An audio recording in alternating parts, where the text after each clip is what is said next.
ಭಾರತ ಮತ್ತು West Indies ನಡುವಿನ 2 test ಸರಣಿಯ ಮೊದಲ ಪಂದ್ಯ ಅಹಮದಾಬಾದ್ನ ನರೇಂದ್ರ ಮೋದಿ ಕ್ರಿಕೆಟ್ ಕ್ರೀಡಾಂಗಣದಲ್ಲಿ ನಡೆಯುತ್ತಿದೆ. ಮೊದಲ ದಿನ ವೆಸ್ಟ್ ಇಂಡೀಸ್ ಟಾಸ್ ಗೆದ್ದು ಮೊದಲು ಬ್ಯಾಟಿಂಗ್ ಮಾಡಲು ನಿರ್ಧರಿಸಿತು.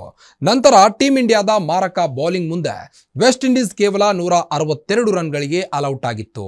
ಇದರ ನಂತರ ಟೀಂ ಇಂಡಿಯಾ ಮೊದಲ ದಿನದ ಆಟದ ಅಂತ್ಯದವರೆಗೆ 2 ವಿಕೆಟ್ಗಳನ್ನು ಕಳೆದುಕೊಂಡು 121 ರನ್ ಗಳಿಸಿತ್ತು.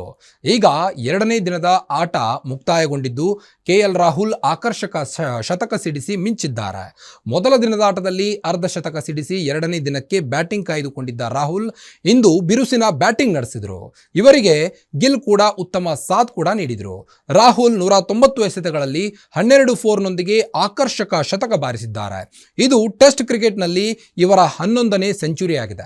2016ರ ಬಳಿಕ ಟೆಸ್ಟ್ ಕ್ರಿಕೆಟ್ನಲ್ಲಿ ಇವರ ಬ್ಯಾಟ್ನಿಂದ ಬಂದ ಮೊದಲ ಶತಕ ಇದಾಗಿದೆ ಹಾಗೂ ತವರಿನಲ್ಲಿ 2ನೇ ಶತಕವಾಗಿದೆ. ಕೆಎಲ್ ರಾಹುಲ್ ಶುಭ್ಮನ್ ಗಿಲ್ ಜೊತೆಗೆ 98 ರನ್ಗಳ ಜೊತೆಯಾಟವಾಡಿದರು ಮತ್ತು ಯಶಸ್ವಿ ಜೈಸ್ವಾಲ್ ಜೊತೆಗೆ ಇನ್ನಿಂಗ್ಸ್ ಆರಂಭಿಸಿ 68 ರನ್ಗಳ ಜೊತೆಯಾಟವನ್ನು ಆಡಿದರು. ಇಬ್ಬರ ಜೊತೆಯಲ್ಲೂ ಕೆಎಲ್ ರಾಹುಲ್ ಉತ್ತಮವಾಗಿ ಬ್ಯಾಟ್ ಬೀಸಿ ಇನ್ನಿಂಗ್ಸ್ ಅನ್ನು ಕಟ್ಟಿದ್ರು. ಇನ್ನು 3211 ದಿನಗಳ ನಂತರ ಭಾರತದಲ್ಲಿ ಕೆಎಲ್ ರಾಹುಲ್ ಶತಕ. ಭಾರತದಲ್ಲಿ ಶತಕ ಸಿಡಿಸಿರುವಂತಹ ಕೆಎಲ್ ರಾಹುಲ್ ಪಾಲಿಗೆ ಬಹಳ ಮಹತ್ವದ್ದಾಗಿದ್ದು, ಅವರು 3211 ದಿನಗಳ ನಂತರ ಭಾರತದಲ್ಲಿ ಶತಕವನ್ನು ಗಳಿಸಿದ್ದಾರೆ. ಈ ಅಂಕಿಅಂಶಗಳು ಆಶ್ಚರ್ಯವಾಗಿದ್ದರೂ ನಿಜ. ಕೆಎಲ್ ರಾಹುಲ್ ಭಾರತದಲ್ಲಿ ಅನೇಕ ಬಾರಿ ಶತಕ ಗಳಿಸುವ ಸಮೀಪ ಬಂದಿದ್ರು. ವಿದೇಶಿ ನೆಲದಲ್ಲಿ ಅವರು ಹಲವಾರು ಶತಕಗಳನ್ನು ಗಳಿಸಿದ್ರು. ಈ ಶತಕವು ಭಾರತದಲ್ಲಿ ಬಹಳ ಸಮಯದ ನಂತರ ಬಂದಿದೆ. ಇದು ಅವರು ಭಾರತದಲ್ಲಿ ಗಳಿಸಿದ ಅವರ ಇದು ಅವರು ಭಾರತದಲ್ಲಿ ಗಳಿಸಿದ ಅವರ ವೃತ್ತಿ ಜೀವನದ 2ನೇ ಶತಕವಾಗಿದೆ.